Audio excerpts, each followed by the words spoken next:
The banks made the rules. In this world of private money, you make the rules. Raise money when you don't need it. And here's the deal. The question is, well, who in the world, Jay, is going to loan you more money than you need to buy the house? And I can tell you, it's a private lender. If you're a real estate investor and are wondering how to raise and leverage private money to make more profit on every deal, then you're in the right place. On Raising Private Money, we'll speak with new and seasoned investors to dissect their deals and extract the best tips and strategies to help you get the money, because the money comes first. Now here's your host, Jay Conner. YouTube, let's talk about OPM, other people's money. Now, if you've read Rich Dad, Poor Dad, or even if you've just been around real estate investors for more than a minute, you've likely heard of this term, but I find a lot of newer investors are still really confused and intimidated by the idea of going out and asking friends and family for money when it comes to building their real estate portfolio or building the empire of real estate that they dream of. We need to understand, though, as investors, at the end of the day, you can't do this alone. No man is an island unto himself, and this is doubly true when it comes to real estate investing. Understand that the more leverage and the more access to leverage and debt we have, the greater the total assets we can control. And for a lot of investors that are still focused on the growth side of their real estate investing journey, getting access to OPM or other people's money is absolutely crucial and critical to your success long term. So in today's video, I catch up with an investor from the US, Jay, who's going to break down for us some of his best tips and tricks when it comes to raising OPM. What is up, YouTube? Matt McKeever here, and I'm really excited today. We've got Jay Conner. Jay, how's it going? Hey, Matt, fantastic. Thanks for having me on. Awesome. And I'm really excited to have Jay on the channel because we're going to be talking about private money. And so this is a subject matter that I know a lot of my audience is mildly familiar with, but depending upon their experience in real estate investing, for a lot of the newer investors, private money is something that gets thrown around that sounds cool in theory, but doesn't feel like something they can actually get their hands on. So it's one of those things where you maybe listen to one webinar, see one YouTube video, or read one book, and they make it sound like there's all kinds of crazy private money out there. But then when it actually comes time to like go find it or go ask for it, that's where they really start second guessing themselves, getting lost in analysis paralysis and all that. So before we maybe dive into, what you recommend people do when it comes to finding that private money, Jay, could you just share with us some of your experiences with private money and why it's important to you and your personal real estate business model? Absolutely, Matt. And I appreciate you giving me an opportunity to give a little background and a little context here. My wife, Carol Joy, and I started investing in single family houses back in 2003, full time. And our total investment area and time has been focused here in a very small populated area, only 40,000 people. And we don't do that many deals a month over all these years. We'll do 2 to 3 deals a month. But since I got into using private money back in 2009, our average profits per house, with only a median price of $225,000, our average profit is $67,000 per deal. And so private money, the first 6 years that we were investing in houses from 2003 to 2009, we relied on local banks, mortgage companies, traditional financing. And quite frankly, Matt, I didn't know anything about creative terms, like seller financing and subject to and wraparound mortgages and all that. I was just relying on local banks.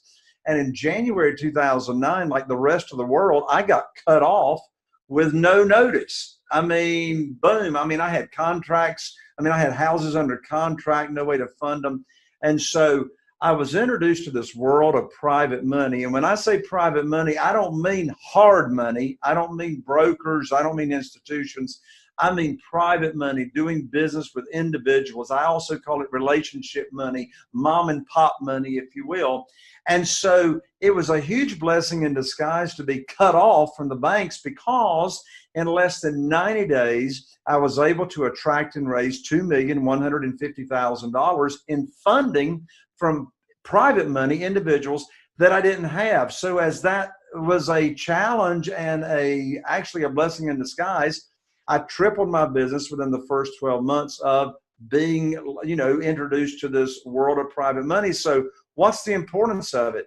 Well, I know I know that the majority of the deals out there for people that are going to take them down and stay in them and not just wholesale a deal, which, if you stay in the deal, that's where the biggest profits are. Having the cash is what's required on most of the deals. So what's this world of private money done for me and my wife and our team and family? It has tripled our business. And since 2009, Matt, thanks to private money, I've never missed out on a deal or opportunity that I wanted to take advantage of.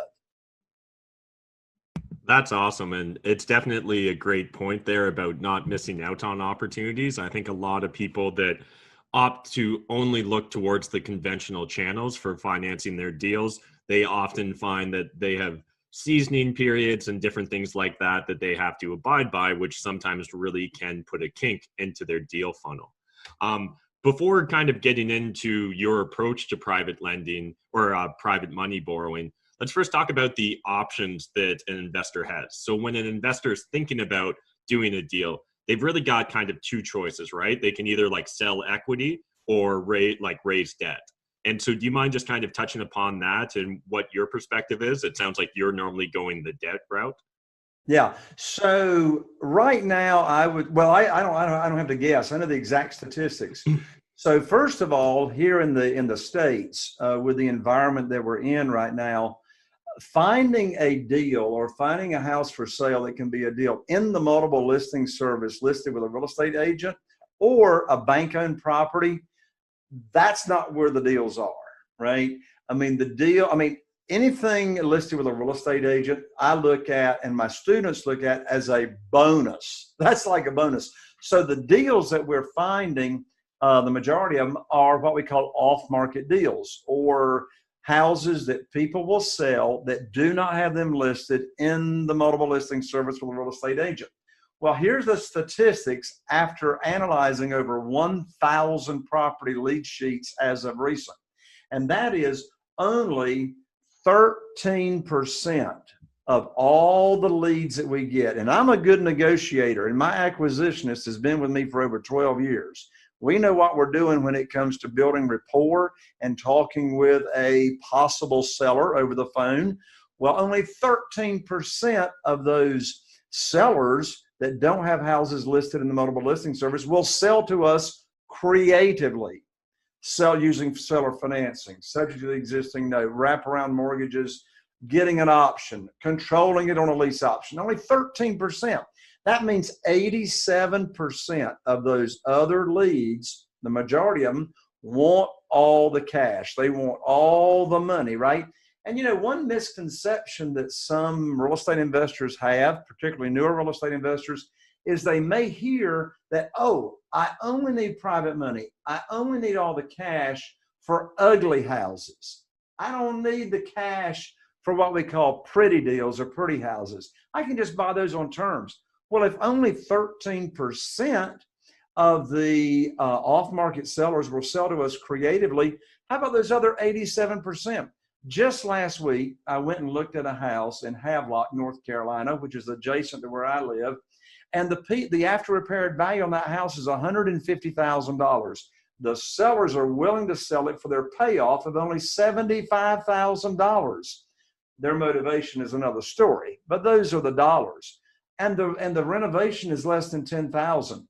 And so we negotiated, sell it to us on subject to the existing note or seller financing. No go, because they have a mortgage, a Veterans Administration mortgage on it. They need that paid off to go buy another house. The only way they would sell it to us is if we paid them with all the cash. So we're going to use the private money when the seller requires all the cash, regardless as to whether it's a beautiful house or an ugly house. Okay, gotcha. And then when you're kind of putting together these deals, do you mind breaking down for us why you're choosing private money over, say, taking on a JV partner? Oh, my lands. Well, I will tell you one thing good about a joint venture partner is there is no carrying cost, right? There's no unknown about how long you're going to be carrying, so there's no private lender to pay. However, the benefits and the reasons that I use private money over and beyond a hard money lender, which, by the way, we get, time permitting on your show, Matt, we could quickly get into the difference between hard money and private money. It's a huge difference. But why do I use private money? Well, here is the quick list. Number one, I get multiple checks on every transaction, every deal that I do, right? That's not going to happen with a joint venture partner, right? A private lender. So you say, how do I get multiple checks? In fact, this is my favorite reason for using private money. Number one, when do I get those multiple checks? Well, first of all, I get my first big check when I'm doing a private money deal when I buy the property. So how in the world does that work? It's because I always borrow more money than I need to buy the house, whether it's a rehab deal, an ugly house, or whether it's a pretty house. And here's the deal. The question is, well, who in the world, Jay, is going to loan you more money than you need to buy the house? And I can tell you, it's a private lender is who's going to do it, because it's a collateral loan, and I'm still going to be giving them equity in that deal to where they have very little risk. So first check, always borrow more. It's very common. My land's Matt right here in my desk drawer. Let me just look at the most recent check that I brought home. Right here, $58,000. I brought this check home. I bought this property on Chatham Street in Newport. I brought home a $58,000 check, and I took no money to the closing table out of my own pocket. Who wants to get paid $58,000 with no money out of your pocket to buy a house? I do. Now, am I going to bring home a $58,000 check from closing if there's not rehab involved? Of course not. I'm using the majority of that. I mean, the rehab's only $35,000. The rest of that money I pulled out was just a big chunk of equity that's like a big infusion into my checkbook, right? So I get a big check when I buy. If I sell on rent to own or lease purchase lease option, I'll get my second check with a large non-refundable option fee. And then whether I sell on rent to own or not, I'll get another big check when I cash out, which is the difference between what I sell the property for and what I owe my private lender. I just put a house on the market the end of this past week in Emerald Isle, North Carolina, $895,000. I bought it for $480,000. I put $125,000 renovation in it. I'm getting a big check here in about 3 weeks. The difference between what I sell it for and what I owe the private lender. So that's the first big reason why I love private money. And then quickly, Matt, because I know it's a short question with a long answer, why do I love private money over other funding? Multiple checks. Number two, no credit check. My credit has got nothing to do with how much private money I can get. Number three, I have no limit to the number of private lenders I can use. Well, as contrasting mortgage lenders, hard money brokers, there's always a limit. I have no limit to the number of private lenders I can use. No limit to the amount of private money I can get. I can get private money from any state in the United States. I can borrow private money across international lines. I can borrow from Canada. Canada can borrow from me. Number four, advance. How much advance do I get when I buy? I get over 100%, as I just mentioned, when I am buying the property. So again, there's more reasons, but those are the big reasons why I love private. Oh, close fast. On all my off-market deals, I tell them I can close in 7 days. 7 days. There's no way when we borrow money from a hard money lender or a conventional lender that you can close that fast. And so I get more offers accepted, Matt, from sellers than other real estate investors that offer more money, because I can close fast and they get their money quick. Love it. Yeah, the flexibility that comes along with private financing is just, it allows you to get so much more creative and really solve problems, which is a big theme we talk about all the time on my YouTube channel. So I'd love to revisit, you kind of made a slight distinction there between hard money lenders and private lenders. And I'm sure some of my audience won't realize the subtlety of the distinction you're making. So if you don't mind explaining that a bit further. I'm glad you opened me up for that, because not only is it subtle, it's huge. So again, first off, the difference between private money and hard money is hard money most of the time is most of the time is institutional money, or it's a broker of money that has gone out and actually raised private money versus doing business directly with the lender. So what I do and what I teach and coach real estate investors on is how to circumvent the broker who is just making money on money and just go straight to the sources. How do you find those people, right? So here's the distinctions. First of all, interest rate. Oh my lands, interest rate. So here in the United States right now, the average interest rate from a hard money lender is 14%. Some are a lot higher, some are lower, but the average 14%. Private money right now is 7%. 7%. Huge difference right there on interest rate. Second big distinction is origination fees or points, right? So the average number of points origination fees right now on hard money lenders is 4 points or 4%. In other words, you borrow $100,000, you got to bring $4,000 to closing to close that deal, origination fees. The world of private money, 0 points, right?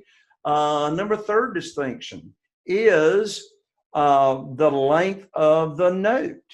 Well, length of the note on hard money is 6 months to 1 year. You got to flip that baby, or you got to pay it off or go find somebody else to refinance it.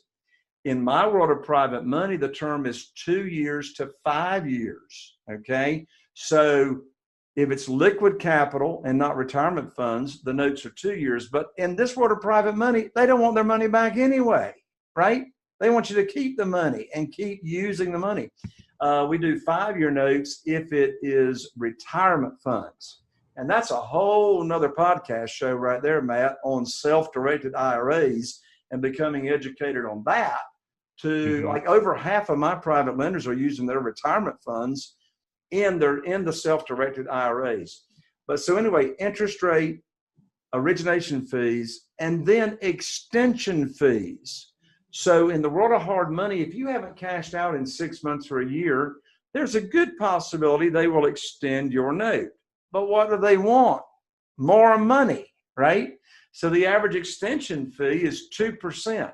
Well, when you take 14%, 4 points, and 2 points or 2% extension, we're already up to 20% the first year with hard money. In the world of private money, we're still at 7%. And then my biggest advantage and benefit to private money is how much money you get when you buy. How much will they advance? The average hard money lender in the U.S. right now will only advance 80% of the purchase price, no matter how good the deal is. Who's got to come up with the other 20%?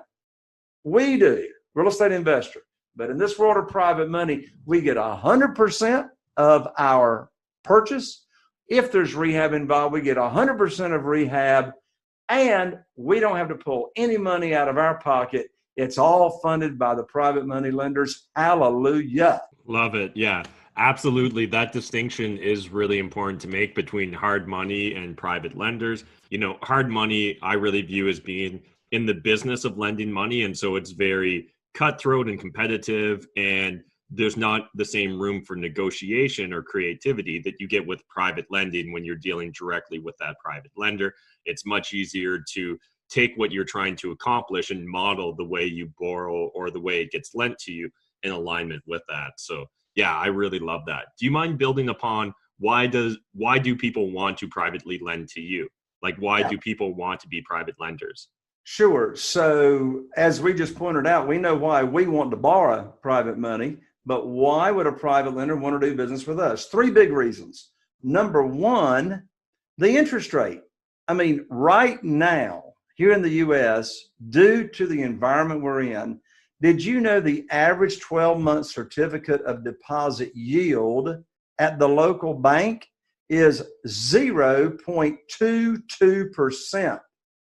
As of last week, 0.22%. So we come along and pay a private lender 7% or even 8%. That's more than 20 times as much as they're going to get in the local, bank for a 1-year certificate of deposit. The second reason is that it is safe and secure. Now, how is this deal safe and secure? Number one, we don't borrow unsecured money. We don't borrow unsecured funds. The private lender is going to get a mortgage or deed of trust, depending on, the document that's used in the state or wherever you are there in Canada. You're going to get it collateralized. They get it collateralized. So it's secure. Their loan is secure, and it's safe because typically we don't borrow more than 75 or 80% of the after repaired value of the house. Now, if it's a pretty house and it doesn't need any rehab, not going to have any carrying costs, we can go right on up to 85, 90% of the value because we're able to occupy the home so quickly with a rent-to-own buyer. And then the third reason is that our private lenders love doing business with us is because their loan or their principal loan amount is not volatile. Now, what am I contrasting that to? The stock market, right? So is the stock market volatile? My lands, absolutely. I mean, immediately after you invest in the stock market, you lost money. There's fees, there's commissions, and what you invest in, the principal investment amount could be less in value tomorrow. But in this world of private money, the principal loan amount remains the same until cash out. Why is that important to the private lender? They don't have to worry about anything coming out of their principal loan amount, and they know exactly what their return is going to be. So it gives them that security and confidence as to what they're going to earn on their investment. And it just helps them sleep at night. Invest in the stock market, you don't know what your stuff is going to be worth tomorrow. So high interest rate, high return, safe and secure, and not volatile. Awesome. Love it. So where are you finding these private lenders? And where should the audience turn to when they're trying to find private lenders? Sure. So there's 3 categories of finding private money. Here's the 3 categories. Number 1 is what I call your current warm market, your current center of influence, your current contacts. And I'm going to talk about each of these quickly. Number 2 is what I call your new market. I say, some of my students say, Jay, my warm market is broke. My people ain't got no money, right? I don't know nobody with money. Well, first of all, I don't believe you, but I know why you're saying that. We'll talk about that in a second. So your current contacts, your new market, your expanded market, and third category are existing private lenders. How do you find them people that's already loaning money out and they know what private money is? I don't have to educate them people. So let me talk about each of those 3 categories quickly. First category, your existing market. So everybody in your cell phone is either a potential private lender or they know people that would love to learn about private money. Now, let me step back for just a quick second and frame this whole scenario. You see, I teach real estate investors how to do this business like I do, and that is, did you know I have never asked anybody for money? I've never asked a private lender for money. I put on my education hat. I become a teacher, and I teach people what private money is. In this environment, I teach them on Zoom. I do group Zoom meetings, right? I don't have to do in-person private lender luncheons or whatever. I don't have to go do a one-on-one. I'll do Zoom groups. So I teach people. I've never asked them for money because when you ask for money, you're already compromising your position. You see, when people learn about private money and you know the program that you're offering, You see, these private lenders are not offering you terms. You see, there's another distinction. When I used to borrow money from the banks made the rules. In this world of private money, you make the rules. We make the rules. We set the interest rate. We set the term. Here's the program. And I tell you, after the private lenders hear how the program is and how it works and what it is, if they've got investment capital or retirement funds, I promise you they are interested, and they want to do business with you. So back to the three categories: people, your contacts, right? Your email list, your Facebook friends. And I don't mean your fake Facebook friends. I mean people that you actually have contacts with. And so I have a 5-step method that, of course, we don't have time to get into here on the show, but I got a 5-step method on how it is that you go through the process of reaching out to your warm market and educating them, and then that leading to you actually getting verbal pledges of people saying, Jay, go find us a deal to do, for me to fund. So your existing warm market. And then people say, well, I don't have many contacts. Well, I say, go to where the money is, because the more money you roll in, the more sticks to you, right? So where do you go? So I teach my students to do what I do and what I've done. Go and get involved in the civic clubs, get involved in the Rotary clubs, and be a server and educate people again on what private money is. Get involved in Business Networking International. Get involved in BizConnect, in the networking groups. Educate your networking group on what private money is, and now the money starts chasing you.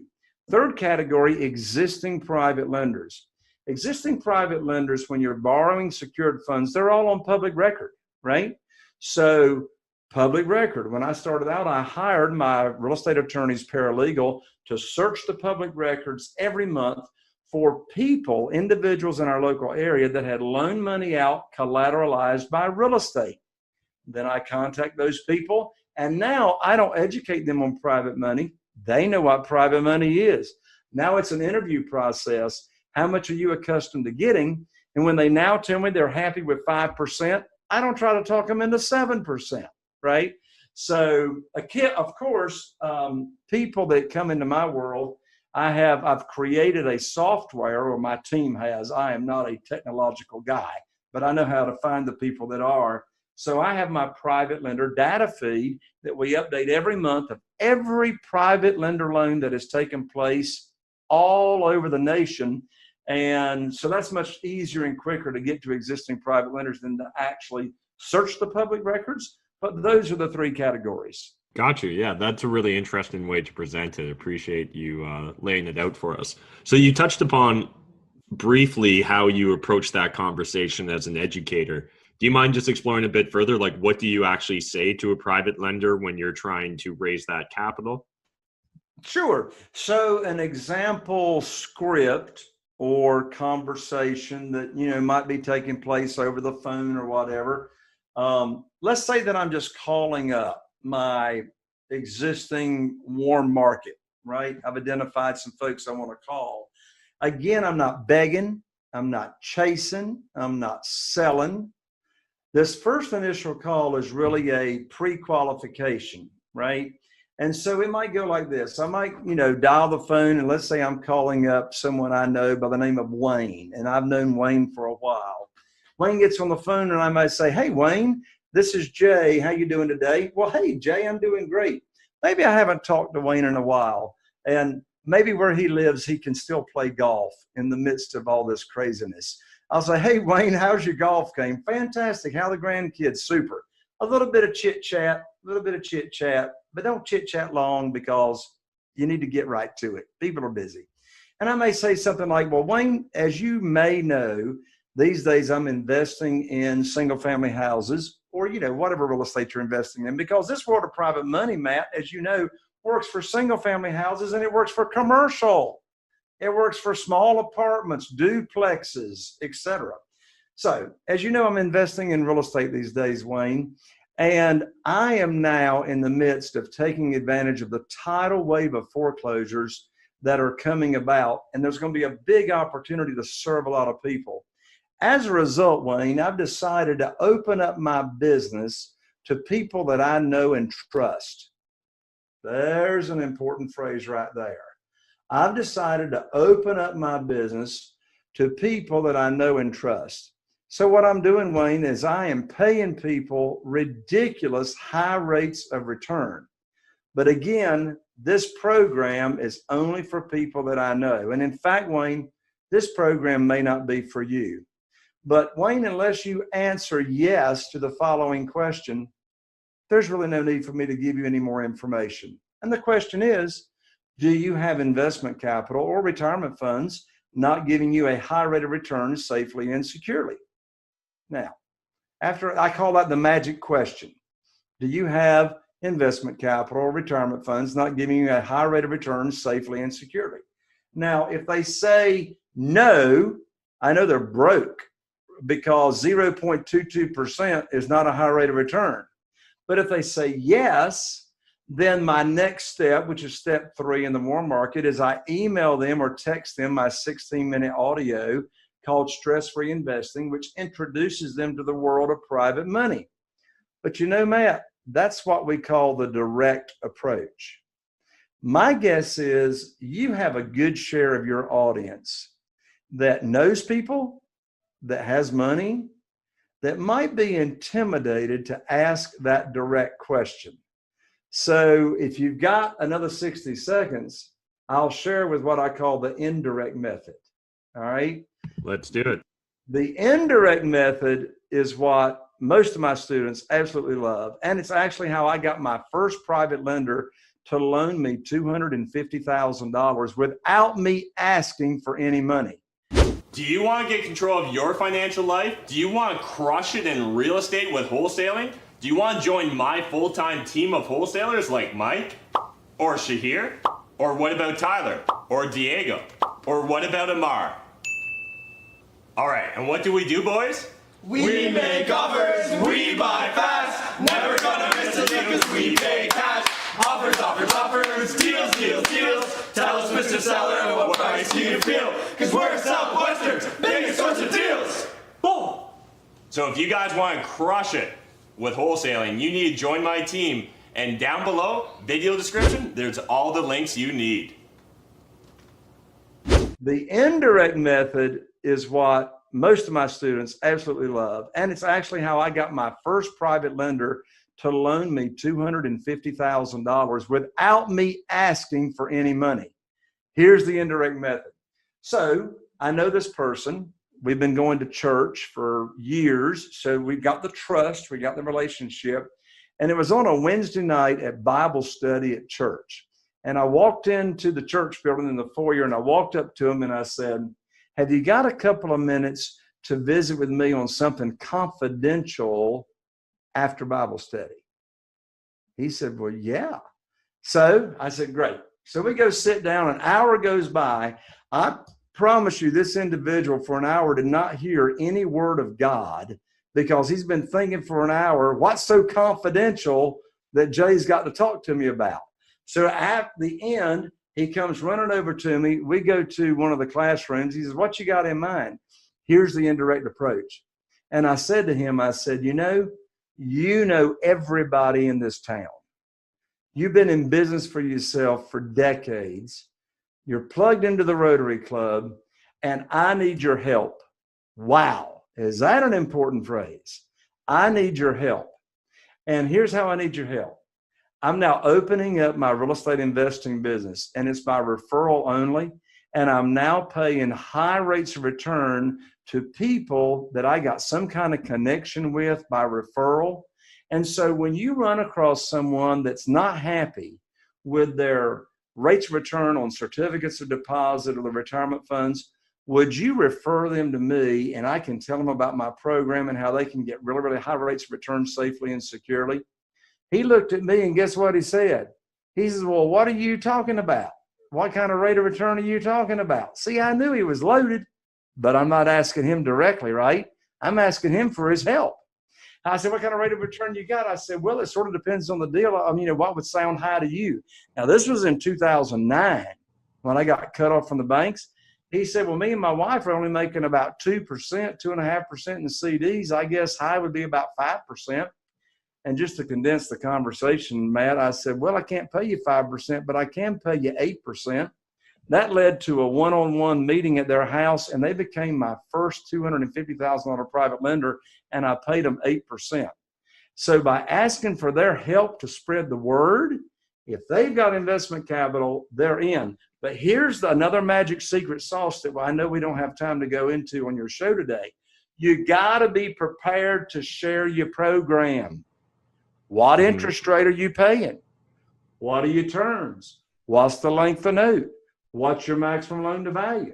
What's your geographical area? Because these are the questions they're going to ask that you need to be prepared to answer and share your complete program with them. But that's what it's all about. I mean, you're not selling anybody on a program. You're not selling them on a deal. In fact, man, I tell you what drives me crazy. Sometimes people will ask me, well, Jay, when you've got a deal to present to a private lender, how do you present the deal? My lands, you don't present the deal. There's no presentation. There's no, do you want to do this deal? That's a stupid question. Why would you ask your private lender, do you want to do this deal, when they already told you, I'm in on the program? Here's the secret. Don't present your program and a deal in the initial conversation. You just compromised your whole world. You're begging, right? I want to just talk about the program. Now they're in on the program. They tell me their range of investment. Now I'll call them back up and tell them 4 things. Here's the script. I got great news, Mr. Private Lender. For our first deal, I now can put your money to work. The after repaired value is X, 200,000. It's on a home located over in Newport. The funding required is $150,000. I know they got it. They already told me. The funding required is $150,000, and closing is a week from this Friday, which means I need you to have your funds wired to my real estate attorney's trust account by a week from Friday, and we'll be doing our first deal. That's it. There's no, oh, I don't know if I want to do this deal or not. You know, my lands, of course they do. I've never had since 2009 a private lender say, I don't want to do the deal. They already told me they want to do the deal. And of course, I'm not going to tell them what the next deal is unless it fits the criteria of the program. Boom. That's awesome. Yeah, there's a lot of great tips sprinkled throughout there. But I think the most powerful takeaway, in my opinion, is that story of asking for advice and getting money. I know that there's a reoccurring theme amongst like startup companies and tech companies all the time that goes, if you want money, ask for advice. If you want advice, ask for money. So I think that that's something I always try and keep in mind. And I love the way you've approached that with real estate investing.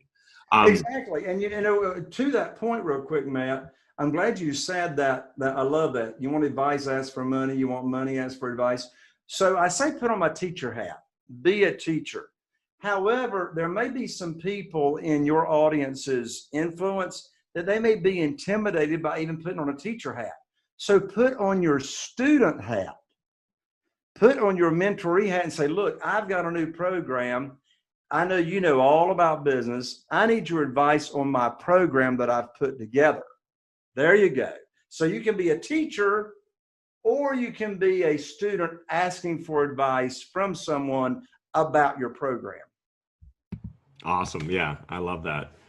So I know we're kind of coming up on time here. Just real quick, is there any other tips or tricks or suggestions you'd want to share with the audience before we wrap up when it comes to the world of private money raising?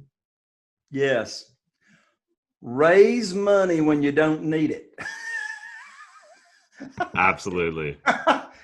I mean, when you're raising, I mean, I'm raising money all the time. Like, you know, so have it just be part of you. Here's a big tip on how to raise money when you don't need it. I mean, there's always going to be deals. There's always going to be deals.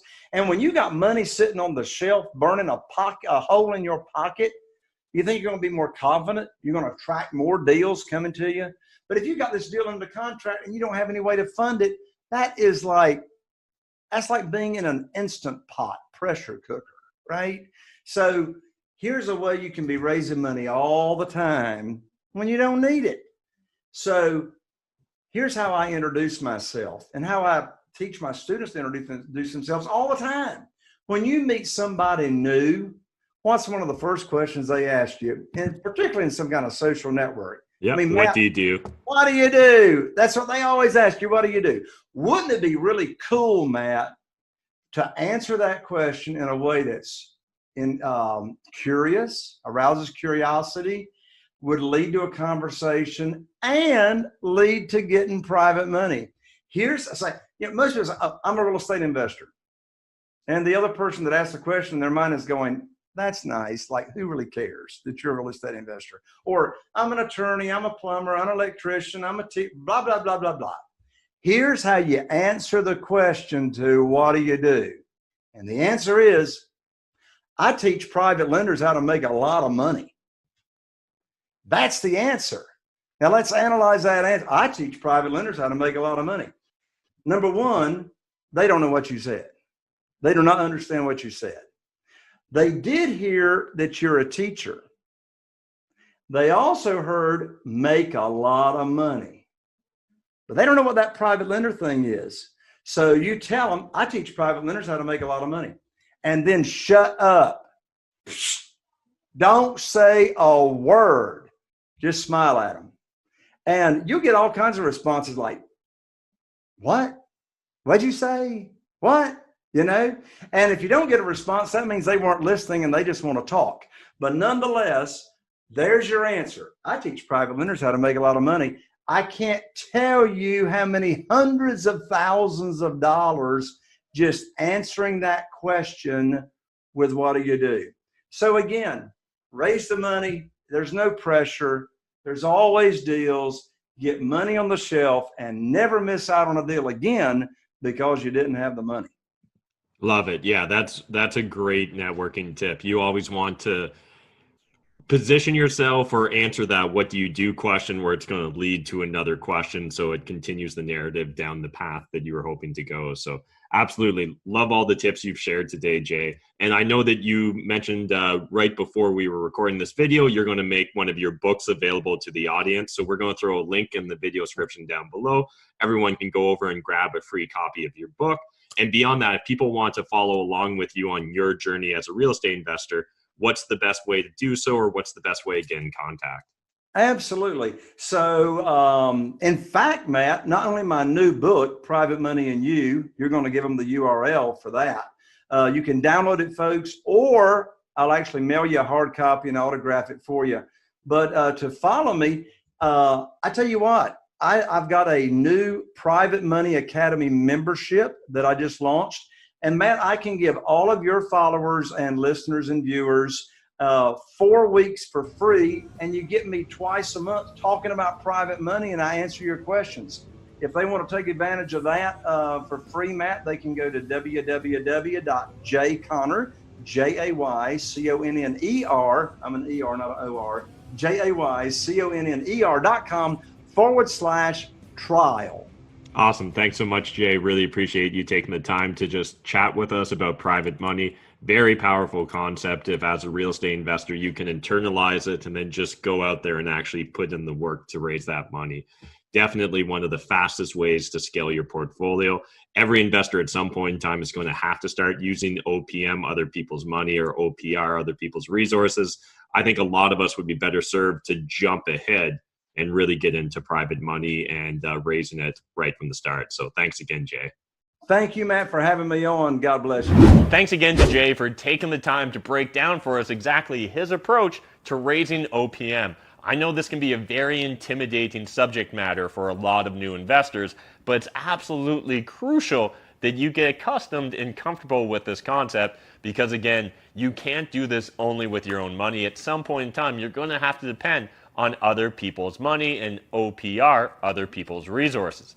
So thanks again to Jay for taking the time to break down for us his exact approach when it comes to raising that OPM.